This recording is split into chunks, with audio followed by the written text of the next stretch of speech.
Hello everyone, great to see you all here today. So as Richard said, I'm Emma Wyatt and I'm joined today by Emma Easton and Kate Stinchcombe-Gillies. Hopefully I've got your names correct, ladies, on that. Yep. So just wanted to share some of our top tips for amplifying your content, not only on LinkedIn, but we've got a few agenda points to discuss. So I'm just going to share my screen and kick it off. So last week on LinkedIn, I shared this poll, and I'd be really pleased if you could just quickly type in the chat box A, B, or C. So what stops you from using LinkedIn more? Is it A, it doesn't work for me? B, I'm not sure what to talk about, or C, too busy to fit it in? So if everyone could have a quick little answer in the chat box, and I will check that next. Oh, no, it's not sharing. Okay, so we've got some B's, C's, B's and C's, B's. Brilliant. So not sure what to talk about and too busy to fit it in. Great. So we've got some of the answers to that to help you. So I'll just again share the agenda for today. And then we'll kick off. It's a very informal discussion session. So if you've got questions as we go along, please ask, and we'll be only too happy to answer those as we go along. So over to you, Emma, for the discussion on the first agenda point. Sure, okay. So one of the things we discussed when we got together to plan this is we all have hear feedback about, I don't know which social media platform to be on, or variants around that. And the key thing is, you don't have to be on every social media platform. The key thing is being on the most appropriate platform for your target audience. And hopefully everybody knows who their target audience is. So our recommendation would be, particularly if you're feeling a bit overwhelmed, which the B and C answers suggest that's part of the challenge, is to start small. So we can all get, or we might have had in the past, pub advice. We are not allowed to go to the pub anymore. But oh mate, you want to be on Instagram? Oh no, you need to be on Facebook, but or LinkedIn, or whatever, TikTok. But look at who's your target audience. So for me, for example, LinkedIn is a perfect platform because I want to talk to people in business. So that's a great platform. LinkedIn's a great platform for me. So I could choose to just focus on LinkedIn initially. And my advice would be to start small and do it well. So some of the things that we're going to talk about today will help you, particularly with LinkedIn, understand some of the nuances and just get to know it, because they're all a bit different and they all have different algorithms in the background. And also, you wouldn't just share the same content across different platforms, because again, you've got different audiences. So that would be, to stop that overwhelm, would be just focus on one platform, do it right, and then look at your audience and say, okay, are there any other platforms that I might need to be on? If you're not sure about the platforms that are best for your audience, you could talk to any of us here, I'm sure. There's information online. And another key thing to do is potentially look at look at the platforms your competitors are using. Sometimes it's easier, who your competitors are, and you could see where they're posting. So that might be a way to get going, not feel too anxious, but just get going. Is it like the hardest thing is the first step? But so start small, get going, and get to know it. Oh, brilliant tips. I like that one about looking at your competitors as well, if you're not sure where to be. And I think that leads nicely into some discussion points that Kate had on playing to the strengths of each platform. Yes, nice intro there. Thank you, Emma. You're welcome. So slightly counterintuitive to what Emma was saying. The point is, if you're going to be on more than one social media platform, or you feel the need to be because you've got an audience in more than one place, then you need to play to the strengths of each platform and have a strategy for each platform. There's little point in sharing the same content to multiple platforms, partly because the audience will be different, partly because the platform presents content in a different way, and largely because the audience expects to hang out on that platform in a different way. LinkedIn is much more than the digital CV platform that it used to be, and it is genuinely creating a basis for virtual business professional networking now. And it's about understanding whatever content you create, how to shape it for LinkedIn.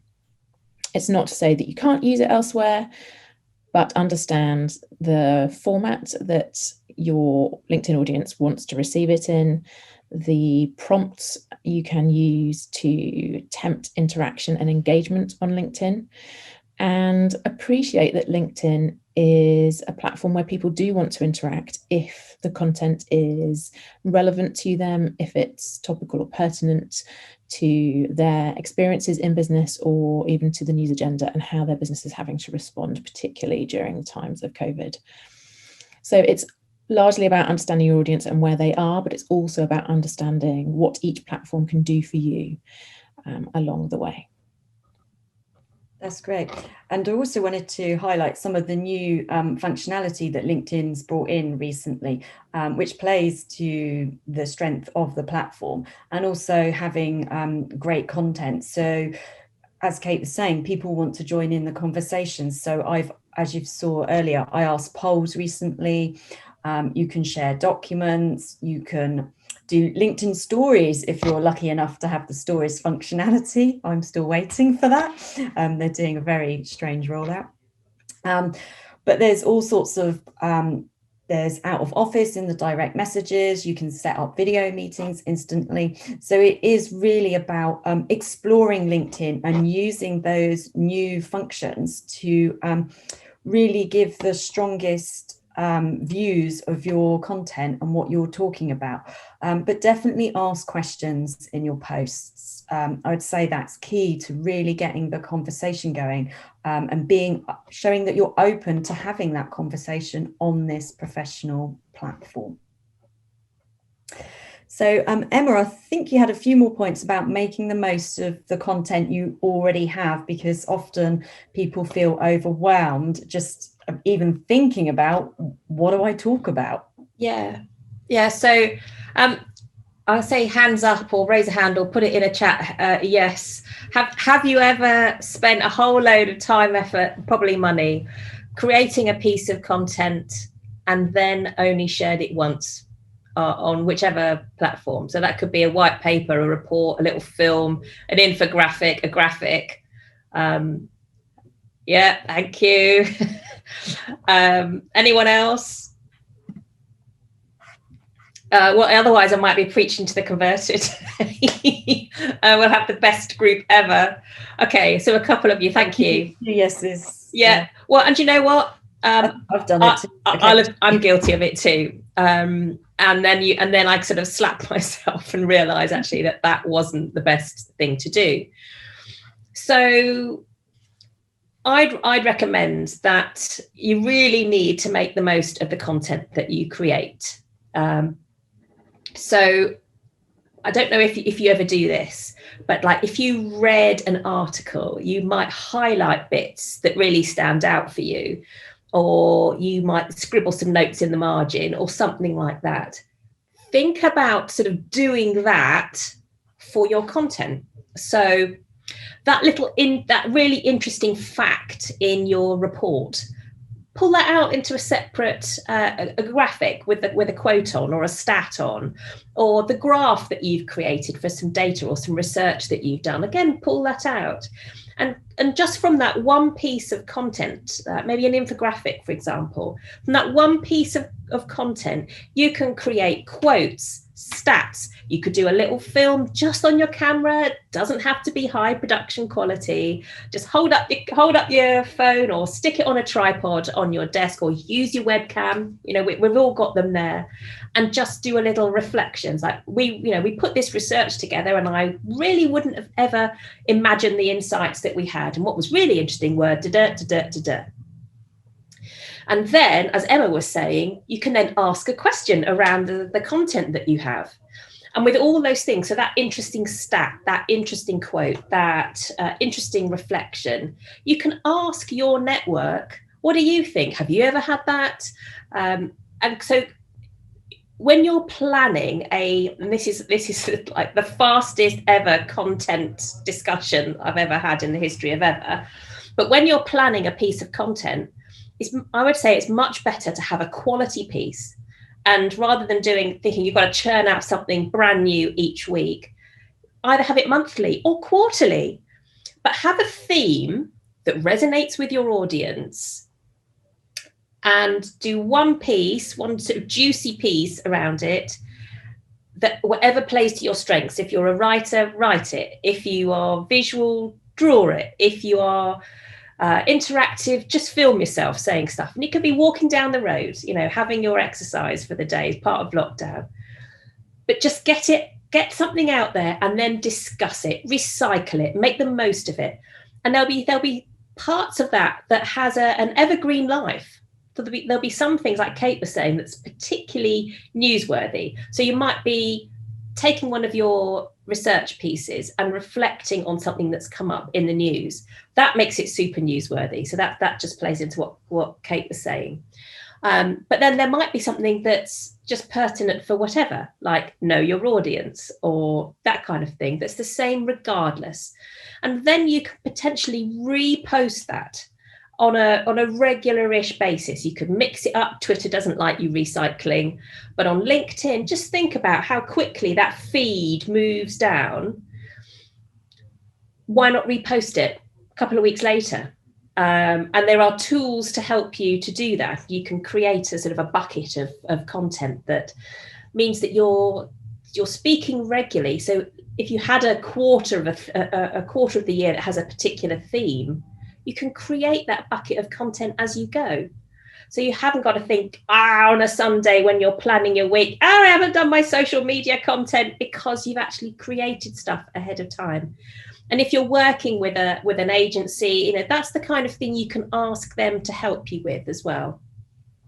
But the key thing is, for goodness sake, you spend all this time, don't post it just once. Think about what else you could do with that content. Great tips. And actually on LinkedIn, probably after about 3 to 6 months, your posts disappear. So people can't track back that far. If you could also take that blog content and share it as a LinkedIn article, that remains on your profile forever until you hit delete. But there's absolutely, as you say, no reason not to take key paragraphs, key stats out and reshare those in different ways. And one thing I love about LinkedIn is that you can just post a text post, just writing. So you don't, if you're short of time and you haven't got a graphic, or you haven't got a photo, or you haven't got a video, if you look at some of my posts, I've just posted text, and they've gone just as well as the ones with a graphic or an image or a document, or all the different types. And I think half the battle is actually just moving forward and actually posting something, and actually using the platform and posting and playing to that strength. So it goes back to doing one platform and doing it well. If that's all you have time for, if you don't have a team or a budget, think about which is the key platform to start with before you branch out. And one of the things I'd also say about LinkedIn is think about posting twice a week when you start, just to get that consistency going and get that visibility working for you and asking those questions. So I thought I'd share what happened on LinkedIn in the past week with my experiment. So hands up, who saw the article before that came from the Sales and Marketing Hub, winning new clients in a COVID challenge world? Oh, excellent. A few of you. Brilliant. So this is what happened. So B4 shared that article on their page, and then they encouraged the hub members to like and comment on the post. And that post received 364 impressions, which are the same as views on a personal page. And LinkedIn said 15 people then clicked through to the B4 website to read that article. And on LinkedIn, there was 14 likes, 7 comments, and 7 shares of that article. Now, I wanted to highlight to you all how shares are not necessarily the best thing to do on LinkedIn. Seems a bit counterintuitive, but that's the way it is. So I shared that B4 post on LinkedIn to my own personal profile on LinkedIn, and I received 41 views and 2 likes. Not very great. And I know when I checked with Emma Easton, did the same, and she had 62 views and 1 or 2 likes, if I remember correctly. Yep. Which is not very great. And when I shared the same article, I went and I took that website link you see here at the top, and I put that into my LinkedIn personal feed as a post. And you'll see it had 3 times the amount of views as it did when I shared the post. So what I would suggest is, if you see a post that you are really interested in, I wouldn't share it. I would actually like or comment on it. It's more impactful. Or go and get that direct website link. Increase your visibility and the visibility of your content by sharing it as a link, or commenting on a company page post. I think that's really important, Emma, because LinkedIn is a networking platform, and you wouldn't expect to turn up to a networking meeting and be a lurker in the corner. You'd have to interact with people, and that's what we're saying here, is you need to interact with people's content. And one of the ways in which I've built up Business Bollox from formation has been through interacting with my network's content, answering questions, or asking questions to understand a little bit more about what's gone on, and I've actually won new work from being interested and making that connection with people in my network, just like you would do if we were all in a meeting room together. It's just think of it in the same way. Interact with the content. So that commenting piece, more than sharing it, as we've just said, is, that's how you get to know people, and they'll get to know you. And even if they don't interact with you first time, they'll think, oh yeah, that Emma, she's commented on my post before.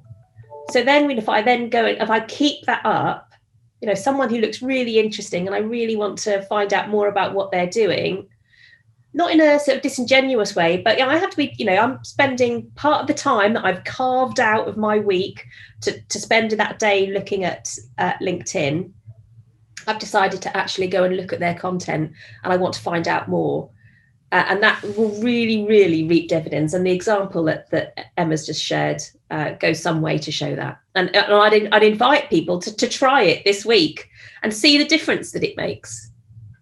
Yeah, also to practice this with, if you're in a position where you have a company profile page too, because we've talked about this too, haven't we, in terms of what's the value of having a company page and versus having a personal page, and the sharing thing comes into play there, because it seems almost instinctive that the company shares a post, post an article, whatever it may be, and to then ask leadership or the wider employee base to then share that across their own networks. But we know that that has less impact than those staff members or commenting on the piece, liking the piece, or, as you've demonstrated here, Emma, taking a link to the piece and sharing it as a personal post. And I think that's a really important nugget for those of us in the network, or those of you in the network who have larger businesses and want to gain more traction or more engagement from your own teams on LinkedIn and your staff members. I think I think the way the LinkedIn algorithm works is perhaps the least known of all the social platforms in terms of understanding what works and what doesn't. Yeah, definitely. I'm just going to stop the share to check the chat box as well. And actually, one further point to really highlight on LinkedIn is over the summer, LinkedIn shared for the very first time a nugget on how the algorithm works.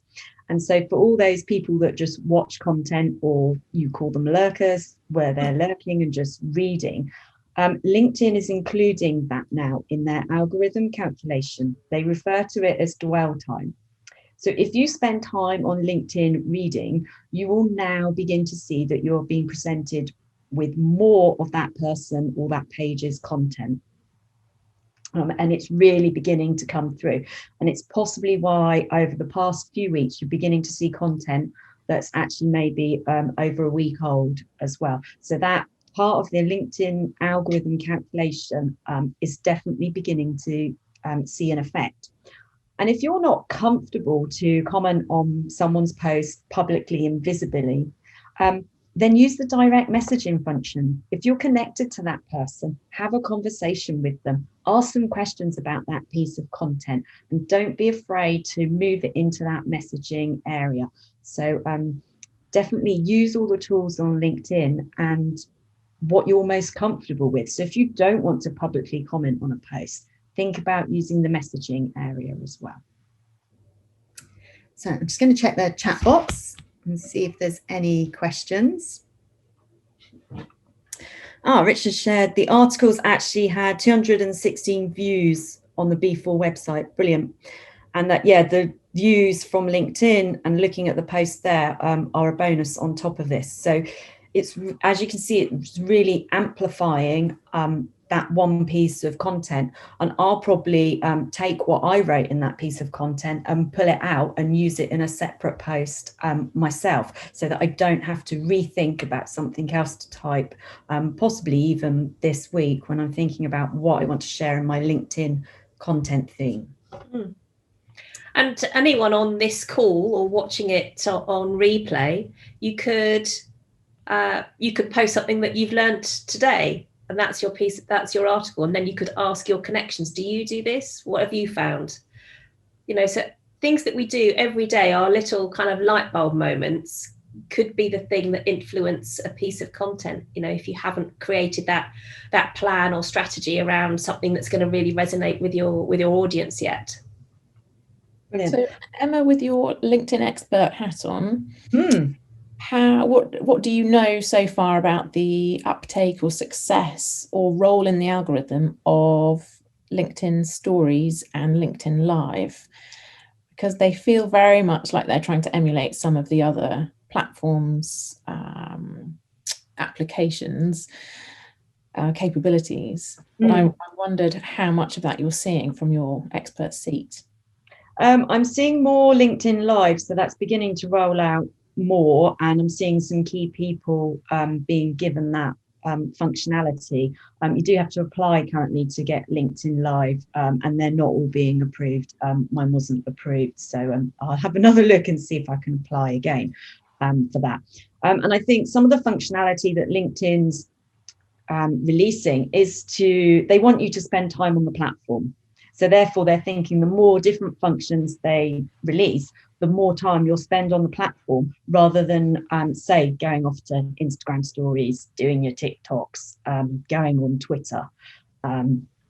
So, yeah, And I think it's, from my point of view, it's great. LinkedIn's where I spend probably all of my time. I do a bit of the other social medias, but I'm one person. So actually, I'm focusing on getting LinkedIn working even better than it already does for me, and doing that first. And with Twitter, I'm branching out into Twitter chats.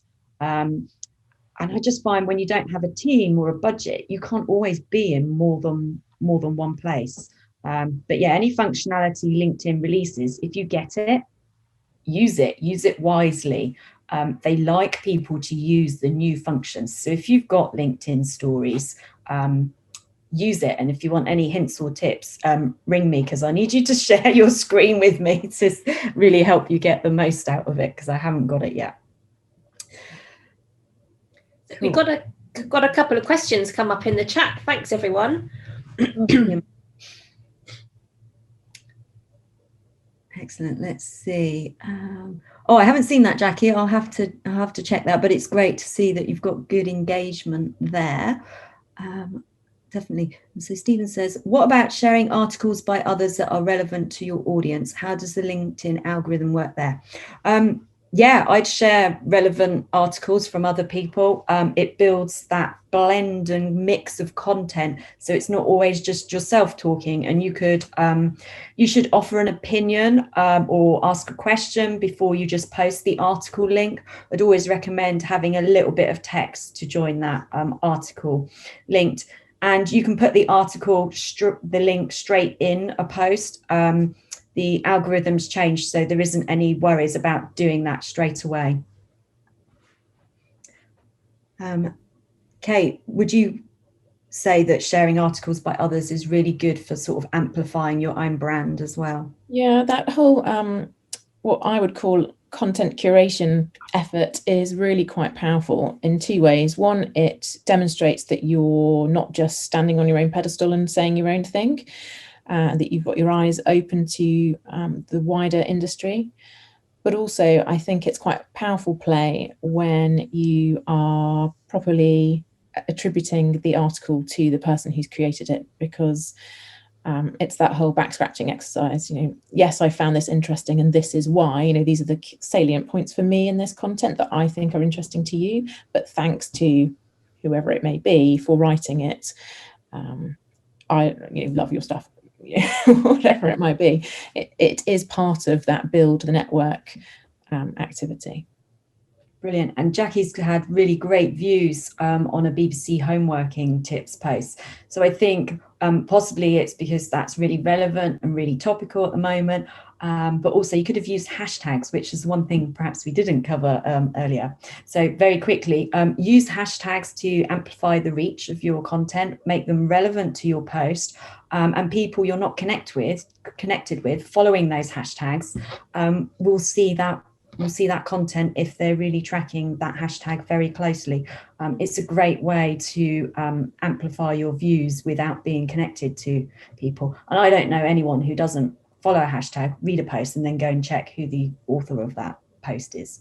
I think we're naturally curious. It's quite often when you see in your notifications that such and such's article is trending in either a group or off the back of a certain hashtag that you follow, you get to delve in a little bit more and see who's writing on a similar topic.